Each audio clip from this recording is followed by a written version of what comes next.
আমাদের চারিধারে কিছু মুখোশধারী বিশৃঙ্খলার চেষ্টা করছে, চাঁদাবাজির চেষ্টা করছে। বিএনপি স্পষ্টভাবে বলেছে এরা দুষ্কৃতিকারী। আমাদের নেতা জনাব তারেক রহমান বলেছে এদেরকে ঠেকাতে হবে পুলিশেদের। এই জায়গায় কোনো আপোষ করা যাবে না। সে যেই হোক তাকে মানুষের স্বার্থে, দেশের স্বার্থে, অর্থনীতির স্বার্থে, রাজনীতির স্বার্থে এই দুর্বৃত্তায়ন যারা করে গেছে তাদেরকে আমরা 17 বছর বিরোধিতা করেছি। সেই দুর্বৃত্তদের সমর্থন করার কোনো সুযোগ নাই। যেখানে যে ব্যবস্থায় পাবে তাদেরকে আইনের সপক্ষে, আইনে তাদের সমর্থ করতে হবে। বন্ধুরা, সজাগ থাকতে হবে, একে অপরের সঙ্গে বন্ধুত্ব বাড়াতে হবে। সকল রাজনৈতিক দলের ক্ষমতায়নের প্রশ্নে, গণতন্ত্র প্রতিষ্ঠার প্রশ্নে আমাদেরকে ঐক্যবদ্ধভাবে সকল সময় সতর্ক থাকতে হবে। বেগম খালেদা জিয়ার মুক্তি দিয়েছে এই সরকার, আমার সরকারকে অভিনন্দন জানিয়েছে। কিন্তু বেগম খালেদা জিয়ার মামলা, তারেক রহমান সাহেবের মামলা, মহাসচিবের মামলা সহ বিএনপি সহ বিরোধী দলের প্রায় 2.5 লক্ষ মামলার অধীনে 60 লক্ষ আসামি আছে। এরা গণতন্ত্রের জন্য লড়াই করেছে। অনেকে জেলে আছে, যাবজ্জীবন ফাঁসির অর্ডার নিয়ে জেলে আছে, তারা এখনো মুক্তি পায়নি। এদের মুক্ত যতক্ষণ না হবে, মামলা যতক্ষণ প্রত্যাহারিত না হবে, ততক্ষণ ধরে নিতে পারি এই সরকারের বড় দাগের কোনো কাজ এখন তারা সম্পূর্ণ করতে পারে না। এই সরকার আমাদের সরকার, গণতন্ত্রের সরকার, আন্দোলনের সরকার, ছাত্র জনতার সরকার। তাহলে পরে গণতন্ত্রের পক্ষে যারা কাজ করেছে তারা যদি মুসিবতে থাকে, তারা যদি কষ্টে থাকে, তারা যদি এখনো নির্যাতনের মুখোমুখি হয়, তাহলে সরকারের জন্য খুব ভালো সংবাদ বয়ে আনে। কারণ এই সরকার তো গণতন্ত্র পরিপুষ্ট করার জন্য, ফিরিয়ে আনার জন্য আমরা অধিষ্ঠিত করেছি।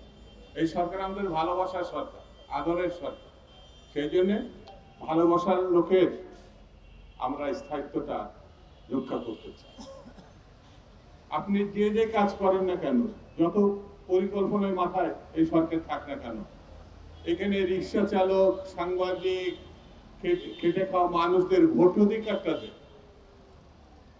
অধিকারটা দেন, যাতে প্রশাসনের লোক, আইন শৃঙ্খলার লোক, সেনাবাহিনীর লোক, কৃষক, শ্রমিক, মেহনতি মানুষ ভোটটা দিয়ে সে তার প্রতিনিধিকে নির্বাচন করতে পারে। এই অধিকারটুকু আপনি দেন। কেউ কেউ বলছেন বন্যায় ভাসছে, আবার এখন নির্বাচনের দরকার। যারা যেমন তারা সেমনই কথা বলবে বলে আমার ধারণা। কিছু মানুষ আছে, কিছু দল আছে আমাদের সঙ্গে থাকলেও 19টা সিট পায়, আমাদের সঙ্গে বেরিয়ে আওয়ামী লীগের সঙ্গে থাকলে তারা 3টা সিট পায়। তারা ভোট তো ভয় পাবে, এটা অস্বাভাবিক কিছু না, স্বাভাবিক না? সেই জন্য ভোট ছাড়া, মানুষের ভোটিং পাওয়ার ছাড়া কোন দেশে গণতন্ত্র প্রতিষ্ঠিত হয়েছে এটা আমার জানা নাই।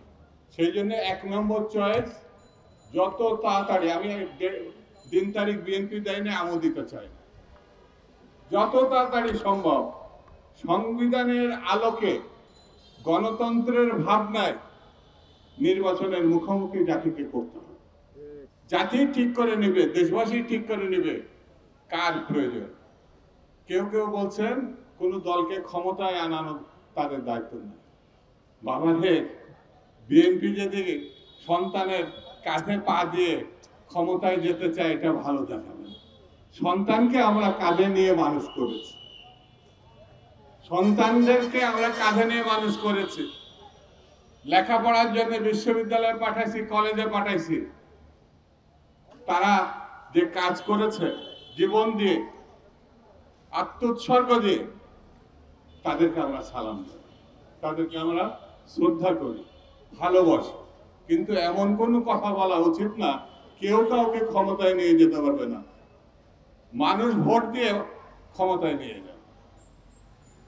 আমি সেই কারণে আজকে বেশি কথা এই জন্য বলবো না। পুলিশ, সামরিক বেসামরিক আমলাতন্ত্র, সেনাবাহিনী, ব্যবসাদার, শিক্ষাঙ্গন, পেশাজীবীর প্রতিটা স্তরে, প্রতিটি সংবাদপত্রে একটি লোক পরিবর্তন হয়েছে এটা আমার কাছে জানা নাই।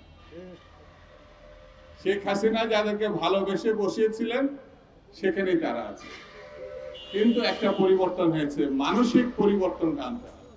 শেখ হাসিনার নির্দেশে এতদিন সবকিছু পরিচালিত হয়েছে, বাধ্য হয়ে চাকরি রক্ষার জন্য এই কাজগুলো তারা করেছে, কিন্তু এখন গণতন্ত্রের সপক্ষে যায়, এই পরিবর্তন দরকার, মানসিক ব্যক্তির এই পরিবর্তন দরকার। এছাড়া আমরা ভালো কিছু করতে পারবো আমার মনে হয় না।